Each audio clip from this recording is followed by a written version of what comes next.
Abbasiyah, konsep kekhalifahan berkembang sebagai sistem politik.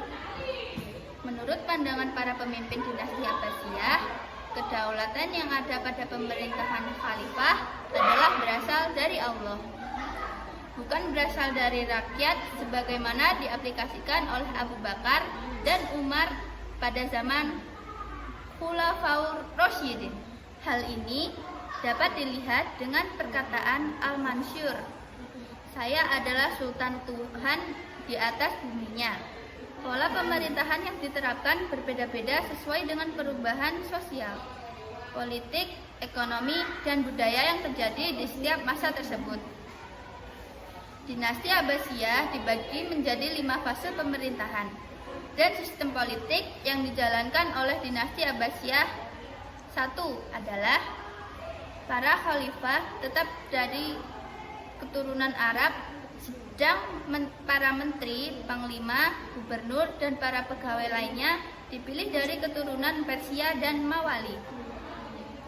Kota Baghdad digunakan sebagai ibu kota negara yang menjadi pusat kegiatan politik, ekonomi, sosial, dan kebudayaan. Dinasti Abbasiyah dalam periode 2, 3, dan 4 mengalami penurunan terhadap politiknya, terutama kekuasaan politik sentral. Hal ini dikarenakan negara-negara bagian sudah tidak menghiraukan pemerintahan pusat, kecuali politik saja. Panglima di daerah sudah berkuasa di daerahnya, dan mereka mendirikan atau membentuk pemerintahan sendiri.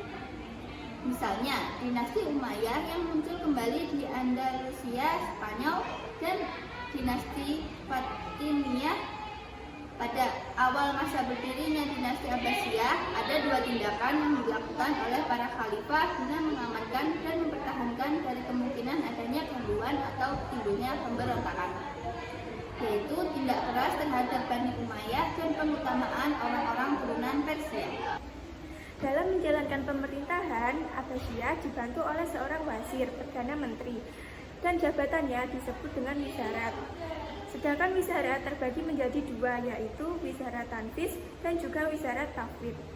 Wizarat tanfiz yaitu wazir hanya sebagai pembantu khalifah dan bekerja atas nama khalifah. Wizarat tafwid yang mana wazir memiliki kuasa penuh atas pemerintahan dan khalifah hanya sebagai formalitas, lambang, atau sebagai pengukuh dinasti lokal atau gubernurnya khalifah. Untuk membantu khalifah dalam menjalankan tata usaha negara, diadakan sebuah dewan yang bernama Diwanul Kitabah, Sekretariat Negara, yang dipimpin oleh seorang Raisul Kitab, Sekretariat Negara. Dan dalam menjalankan pemerintahan negara, wazir dibantu beberapa Raisul Diwan, Menteri Departemen. Tata usaha negara bersifat sentral yang dinamakan An-Nizamul Idari Al-Markazi. Selain itu, dalam zaman Daulah Abbasiyah juga didirikan angkatan perang, Amirul Umara, Baitul Mal, organisasi kehadiman, dan sebagainya. Selama dinasti ini berkuasa, pola pemerintahan yang diterapkan berbeda-beda sesuai dengan perubahan politik, sosial, ekonomi, dan budaya. Berikut daftar khalifah pada masa zaman Daulah Abbasiyah. 1. Al-Safah, 2. Al-Mansur, 3. Al-Mahdi, 4. Al-Hadi, 5. Harun al-Rasyid, 6. Al-Amin, 7. Al-Ma'mun, 8. Al-Mutasim, 9. Al-Watiq, 10. Al-Mutawakil, 11. Al-Muntasir, 12. Al-Mustan'in, 13. Al-Mumtaz, 14. Al-Muhtadi, 15. Al-Muhtamid, 16. Al-Muhtadir, 17. Al-Muhtafi, 18. Al-Muhtadir, 19. Al-Qahir, 20. Al-Rodi, 21. Al-Mutaki, 22. Al-Mustakfi, 23. Al-Muti, 24. Al-Ta'i, 25. Al-Qadir, 26. Al-Qaim, 27. Al-Muhtadi, 28. Al-Mustasir, 29. Al-Mustarsid, 30 Al-Rasyid, 31 Al-Muqtafi, 32 Al-Mustanjid, 33 Al-Mustabi, 34 An-Nasir, 35 Al-Zahir, 36 Al-Mustansir, dan 37 Al-Mustaqsim. Berikut daftar khalifah Daulah Abbasiyah yang berhasil mencapai puncak kejayaan.